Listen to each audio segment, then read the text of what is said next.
Today we have a 15 years old smartphone. So we have HTC Touch Diamond. This device released back in 2008. It's more than 50 years old. Going with the physical overview of this device. So as you can see, the design is, as the name goes, it's look like diamond. So as you can see here, the back has pattern of diamond and everything is like shaped like angle, so like a diamond. And so in front we have a TFT display which is 2.8 inch, and also we got a front facing camera. Here's our D-pad and other buttons. This button also work as a notification LED, because whenever you get notification or charge the device, it blink. And on top we got our power button, and right hand side we don't have, but just 4 gig internal storage which this device got. And left hand side we got our volume rockers. On the bottom side we got a weird looking port. Actually it is a mini USB port which is looks like this one actually, and I use this one to charge the device and sync the data. Okay, this one is for type C to mini USB port. Very cheap, works pretty well. So this mini USB port also works as a headphone jack, so there is no 3.5mm headphone jack on this device. On the back we got a 3.2 megapixel camera with autofocus. It's a pretty decent camera and still works. And we do have a pen here, so you can take it out. And surprisingly the pen is actually magnetic type, so if you put it, it will pull it inside. So when you put it here, it will pull it. So as you can see, it's pulled it inside. So pretty decent design. So let's check the other stuff. So unlock the device. So this device is unique in terms of UI. So HTC did release many devices running on Windows 6.1 or Windows platform, but this device was the new one because it got what called touch flow UI. So as you can see here, the UI is a little different than usual what you get with Windows Phone. So you can go like here, you can check your contacts, message and other things, but the UI is pretty sluggish and it doesn't work properly actually. Here you can check everything actually. As you can see here, it is pretty sluggish, and even I cannot move right now. And here in home panel now, in the home panel you can see the clock, call history and calendar.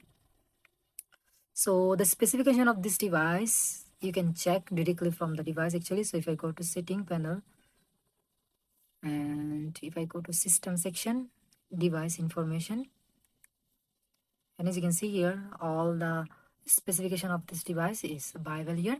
So we are getting a 528 megahertz single core Qualcomm processor. The RAM size is 192 MB, which is pretty huge for this kind of device released back in 2008. And the flash size is 256 MB, and internal storage is 4 gig. The processor here is actually 32-bit processor, which is typical back then. And the display resolution is 480 by 640, and this display is pretty good for this kind of device, and it's pretty sharp because it's only 2.8 inch, so it's pretty sharp. And it does support Wi-Fi, Bluetooth and mobile data and everything. So already connected to my Wi-Fi, as you can see here, and my SIM card is also there, so I can still make phone call and do text messaging without any kind of issue with this device. But it's pretty difficult to use actually without this stylus. So it's pretty difficult to use because of the resistive touch screen. And if you click here, you can check how much RAM available, and also you can, there are few shortcut here. So also if you open any application, it will show here actually. You can check the list from here, whatever is open. Now as I have already connected to my Wi-Fi, so Wi-Fi is connected, so I can like browse. So you can still do browsing here, and I did install Opera Mini here. So as you can see, I did install Opera Mini 5 and 10. Although Opera Mini 10 installed properly, but it shut down itself. But Opera Mini 5 is working properly, as you can see here. Now if I try to search Facebook, Facebook will work. As you can see here, the old UI of Facebook. That's all about it. You can browse Facebook here. Not much you can do with this device right now, and not really. As you can see, the touch is not really that much responsive. Anyway, if you like try to browse something, you can still do with this device, although nothing much you can do with the browser here. And I did try to install like Java application here, and I did able to install Java application here, but for some reason it is not working. So going back to the home screen, so if I click here, I can check, as you can see, the running application, so I can do multitasking in this device. And as I said, I did install Java application here. So if I go to setting and programs, there is a Java, as you can see, JBlend. So if I open this, so if I open Opera Mini from here, it will try to open, and as you can see, it did not work. For some reason it cannot run Java application, but you can install like some application which ends with .cap, which built for like this kind of devices. And the speaker quality also is not really that great on this device. So if I go here, I don't really have any NCS music here. So if I go to music player here, you can check the music directly here. As you can see, it's pretty slow in terms of loading the musics. So it did load. So if I open it, let me play. So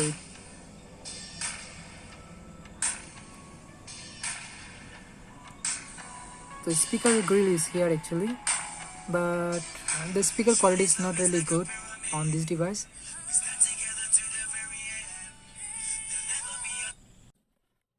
The speaker quality is not really good on this device, although this device does look cool, but it is not really good to use right now.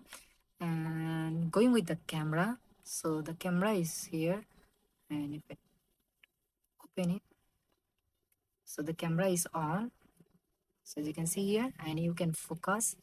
So to focus the camera, you can like touch this button and it will focus. I don't really know it is a touch sensitive button or something like, or it is like if you touch a little only, it will focus, as you can see here, and you can take the picture with the home button. And I have no idea how it does, but it does. If you press it a little, you don't need to press hard actually, just a little touch, it will focus. And it's like a two-stage shutter button option, but yes, it works. And the picture quality, as I said, it is 3.2 megapixel camera. It's pretty good for this type of device back then. Obviously it doesn't make sense right now. And going with other things of this device, so if I go to settings section, there are a lot of things going on. And the game section, we do have few games. So we do have few games here, as you can see, like Bubble Breakers, Solitary, and Teeter.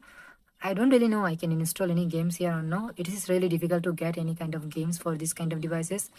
Rather than that, we have calendar, contacts, messaging, phone, and Windows Media Player. In the program section, there are a few other things like Flash, Audio Booster, and Camera Manager. Other things are here. Although there is a YouTube application, but it doesn't work anymore. So if I try to open it, it will open, but it cannot connect to the server. So as you can see here, it is trying to download something, but it's not going to work on this device. So as you can see, no videos. So it doesn't work anymore. And this device is pretty slow, but still you can use this device for phone call and messaging, although it's going to be very difficult, like messaging on this device. And also music quality is not really that great, and there is no 3.5mm headphone jack too. So I cannot like tell people to use this device as a music player because it's going to be very difficult.